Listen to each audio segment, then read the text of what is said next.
Welcome to the show. I'm Joe from the Indie Mine, where we dig up hidden gems and find the games that are worth playing. Today I have with me Ryan Vandendyck from Eden Industries, and we're going to be talking about his new game that was released on Steam, Waveform. Welcome to the show, Ryan. How have you been? Oh, been great, Joe. Thanks for asking. Very busy, during the release, but things seem pretty good, so I'm excited. That's great. Let's talk about the release for a second. Waveform went up on Steam March 20th. And you actually started with a 15% off sort of approach. Now, what was the decision behind that, and has it been working out for you? Yeah, well, I think mainly the decision behind that was, it seems like a lot of games do that on Steam when they first come out, sort of like a, I guess, early supporter kind of discount. A lot of them have, if you pre-order the game, you get a bit off, but what I basically wanted to do was, kind of reward people who, jump in the game, support it right from the beginning. PC launches are tricky. There's always a few bugs and a few glitches and, things that just need a little smoothing around the edges. So I thought, well, what a great way to reward those. I think it really gets people interested in a title, especially right from the start. This game kind of gets you into the sort of zone that you want the player to be in with just the music and the atmosphere that you generate. So I think that the demo is really what did it for me, because that's what I played first. I wanted to try that out. When you made the demo, did you want to sort of include more aspects of the game, or was it sort of just to let the player experience what the game is about and what the feeling is? A demo is always something that can make or break your game, and you want it to show your best features, but at the same time, you can't have it showing the ending of the game. So I guess, what was your thought process on that? Yeah, actually, you raised a good point. It was sort of tricky deciding what exactly to put in the demo. Part of the reason I wanted the demo in the first place was it's hard to sort of understand even what Waveform is without playing it. We have a trailer and stuff, and it's very I think kind of an exciting trailer that people like, but to play it as a wave is very different. And I think getting people hands-on to the game was really critical for me, and really getting people excited and sort of getting the word out there. So I definitely wanted to include a demo for that reason. And as for what to include, I actually decided to include the first world of the game, so you can play through the entirety of Pluto, which actually only kind of scrapes the tip of the iceberg on the features in the game. Right. And the reason that I did that was I felt that, giving the game to new players, it took them a couple levels to really get into the groove of the game. They're having fun the whole time. Like, usually they'll pick it up, they'll play the first level, and they have fun. But to really, get into the swing of things, it took a few levels. So I thought, I didn't, was sort of debating back and forth. Maybe I should add later features to show them kind of what else is in the game. But at the same time, I thought, well, if I keep, throwing new stuff at them every level, I'm not going to give them enough time to even come to grips with the game. Right, yeah. That's a good point. I think the first time I played, I got 27% on my... Yeah. Which... Yeah, it does take a little bit... I think... I tried to make the game so that even if you're not doing great, you're still having fun. Mm-hmm. And also because there's only one button essentially to control the game, I tried to make it so that you always feel like you're at least in control of what's going on. And maybe, you don't necessarily have all the skills developed yet to master level, but at least you don't feel like the game is actively working against you, to confound you and, mess it up. Right. The controls are something that it's very unique to this game. Like you said, it's pretty much just mouse-based, where you're manipulating and controlling this wave. Right. But it feels like you have so much control over the game, because it's not just, okay, move the wave here, move the wave there. You're really influencing the entire structure of the wave. It almost seems like the entire game is manipulated by your controlling that one feature. And, there aren't many games that have that sort of thing. You either have to use the mouse and the keyboard. Mm-hmm.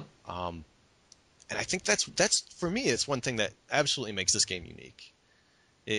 Was that a difficult task to achieve, to making an entire game where you're only controlling this one feature, this one aspect of it, but it's still so enjoyable and so intuitive, I would say. Mm-hmm.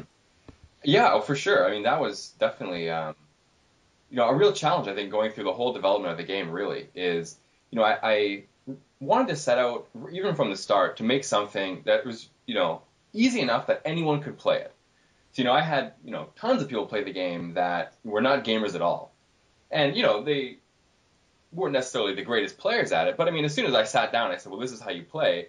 they understood, within seconds, right? And that was a big deal for me.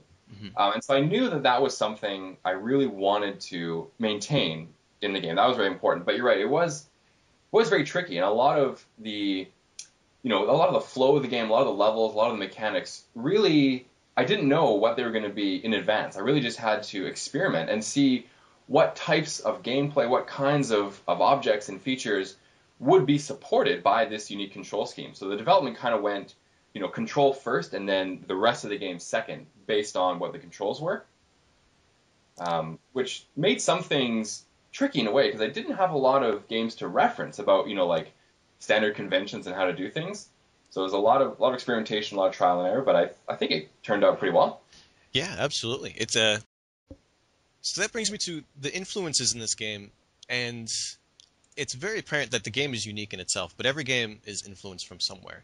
Mm-hmm. And I think stylistically, there are games that are similar. Maybe Waves, Auditorium, Fractoral, Lightfish, just games that I've played that just kind of reminded me of the same sort of style. Mm-hmm. But really, what were the big influences in your mind? Sure. Actually, it's funny you mentioned Auditorium, because that actually was an influence for Waveform. I can't remember when that game came out. It must have been about 3 years ago now, so near the time when I started making Waveform, I had played a couple games that inspired me. One of them was Auditorium, and the other was this game made by Nintendo, one of their sort of experimental games called Art Style Orbient for the WiiWare. I've never heard of that. I have never played it, actually. Yeah, they have a whole line of like art style games, they call them, which are actually remakes of this Game Boy Advance line, called like this Bit Generation series. It's very like weird, trippy sort of experimental games. So the one on WiiWare has you control like a planet hurtling through space, and you just mess with gravity and anti-gravity to like orbit things, and that's basically the game. So both Auditorium and the Orbient game were very simple. Like you only had basically one control. Orbient, you're controlling gravity. Auditorium, you're sort of bending these light waves. And I thought that was great. They had a lot of gameplay come out of basically one idea, one mechanic that was sort of already familiar to people who, based on some like scientific or mathematical thing, right? Everyone knows gravity. So having a game with gravity, everyone just gets that, right? And then having the controls so simple was great. And they both had a very nice but sort of simple aesthetic, right? Like it wasn't like tons of art and graphics, but they were very clean and very polished, and they, quite beautiful actually in their own right. Yeah, it was very pleasing to look at. Mm-hmm.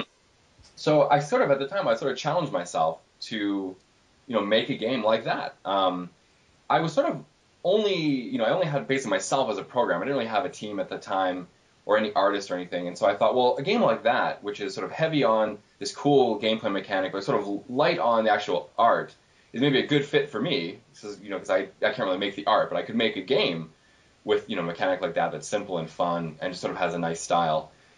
And so those two games definitely sort of inspired the sort of original, I mean, not necessarily the gameplay of Waveform, but the idea of making a game with sort of like one mechanic with sort of a simple aesthetic and kind of based on a sort of mathematical principle, I guess, or just sort of a weird combination of ideas to make something out of. But that was sort of my thought process. Yeah, it's most games are just run around and blow things up, but right. when you can make a game that's technically simple but mm-hmm. has so much depth to it, I think you've really hit something interesting. Mm-hmm. Let's talk about your team, because it's pretty much just you. But I guess what sort of assets or resources did you use to help get this made? Mm-hmm. Yeah, so pretty much it was just me. Probably about 90% was me, and the people that did help were basically all remote, right? So I mean, I didn't really even have an office. I just sort of worked out of my house. So yeah, it was pretty much me doing the late nights, the all-nighters, kind of on my own, tough at times. But how it worked out was that I made the game while I was actually working full-time in the games industry. So pretty much everyone actually that I got to sort of come on board and help a bit was some contacts that I worked with. So the music, which I think is absolutely phenomenal in the game. Yeah, definitely. Mm-hmm. Yeah, was done by Scott McFadden, who I worked with at Next Level Games in Vancouver. So if you've played like Mario Strikers Charged or the upcoming Luigi's Mansion 2, we worked on together. So he's done a lot of the audio work on that. So I thought he did a standout job on Waveform. And then a couple other again friends that I worked with in the industry helped out with some of the level design. Actually, most of the art in the game was done by the wife of one of my coworkers, and then near the end of the game, a couple guys I worked with again from the industry sort of came on board to just polish it up a little bit. So it was mainly myself sort of just working, like for example, even though I had no experience, I did like all the particle effects in the game and sort of a lot of the presentation kind of style of it. But then grab people where I could to fill in the gaps. So again, some of the help with some of the level design, obviously the audio I couldn't do, the actual art assets.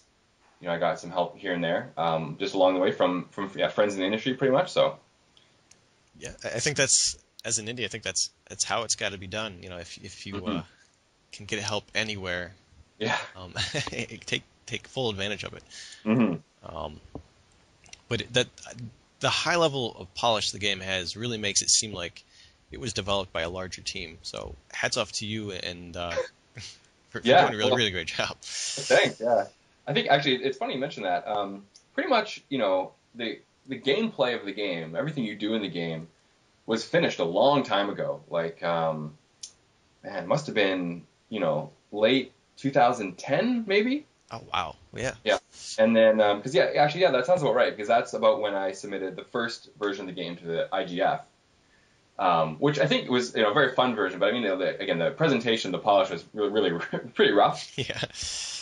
And so I had a couple friends say to me, "Well, look, this game is really fun, but unless someone already loves sine waves, they're probably not going to play it."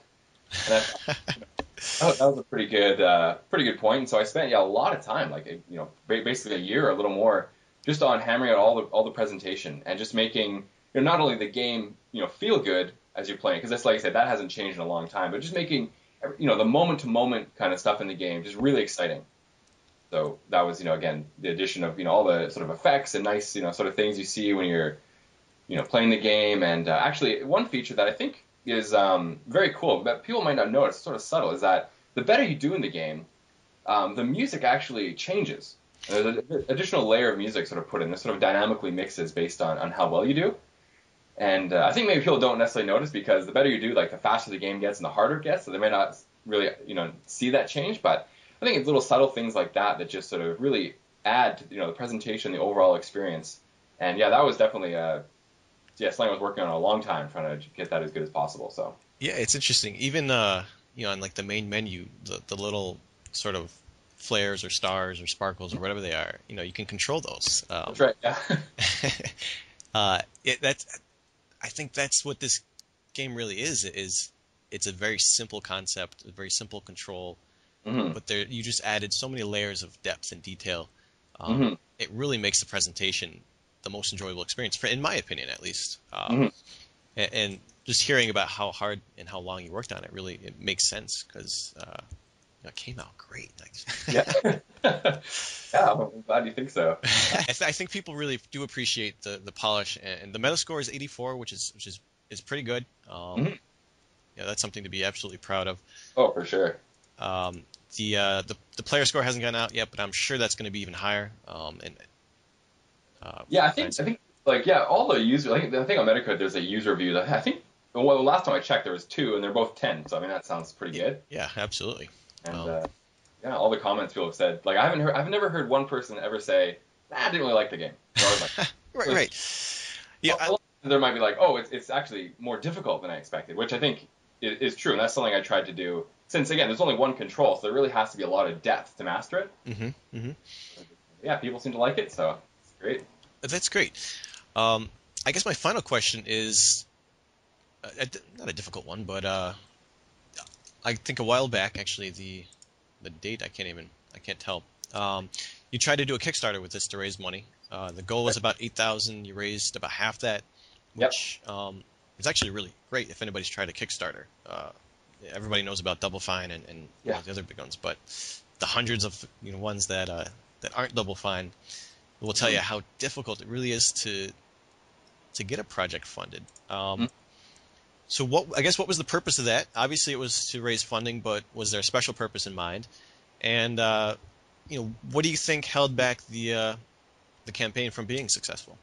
Sure, yeah. So I think, at the time when I started it, which was late 2011, I mean, the game was already, on the home stretch. And so, unlike a lot of Kickstarters, this wasn't necessarily, raising funds to make the game so much as to, kind of give it one last, burst of energy to really, come out of the gate strong. And that would have helped. I wanted to get some of the art sort of redone a bit and polished up. Some of the sort of use some of the money to sort of get the word out there. And then also, one thing that people had asked for that I wanted to do was ports of the game to, iOS, Android, things like that with, touch interface. Everyone always says it would be great. And I think, I totally agree. And so I was hoping, but I just, I don't have a Mac, I don't have, an iPad. And so I was hoping to sort of get some of the money to sort of, channel into some of those ports. So obviously, the Kickstarter wasn't successful, which was unfortunate. It was funny, actually, while the Kickstarter was going on, I did get confirmation from Valve that the game would be on Steam, which was, fantastic. And so that was sort of a bit of a sigh of relief. So I thought, well, even if the Kickstarter doesn't work out, the game's going to be on Steam, so that's great. Yeah. And then, I mentioned before, a couple artists that I knew from the industry, came on board near the end to help, polish up the art, which I think was, I don't know if you've seen videos of the game, from like when I submitted my trailer to the IGF 2011. But it from then to now, I think it's quite an improvement. A lot of things are similar, but just that extra layer of polish, And so I think that Kickstarter really sort of opened up that, possibility because they sort of saw that and they thought the game was great, and they're disappointed it didn't work out. But they said, well, we really still like to help you finish the game. So I think even though the Kickstarter wasn't successful, it sort of opened up a few opportunities, I guess. So Ryan, if somebody's interested in playing Waveform, where can they pick this game up? Yeah, so you can go to Steam. I think right now Waveform is kind of plastered all over the front page of Steam, actually. It's on like the top sort of image slideshow. If you go to the bottom, it's one of the featured, I think, demos and I think featured trailers still. So it should be pretty easy to find, and you can also just search Waveform on Steam. To get more information, you can also go to www.waveformgame.com or the Eden Industries website. I'm also pretty active on Twitter. My name is Eden Industries on there, or Facebook. Look up Eden Industries. If you look up Eden Industries or Waveform Game, you're probably going to find us. So definitely. There's a demo on Steam, so you really nothing to lose to check it out. And all right, Ryan. Again, thanks for being with us here on the Indie Mine. I appreciate your time, and good luck with the rest of the launch. Thanks, Joe. It's my pleasure. Thanks for having me.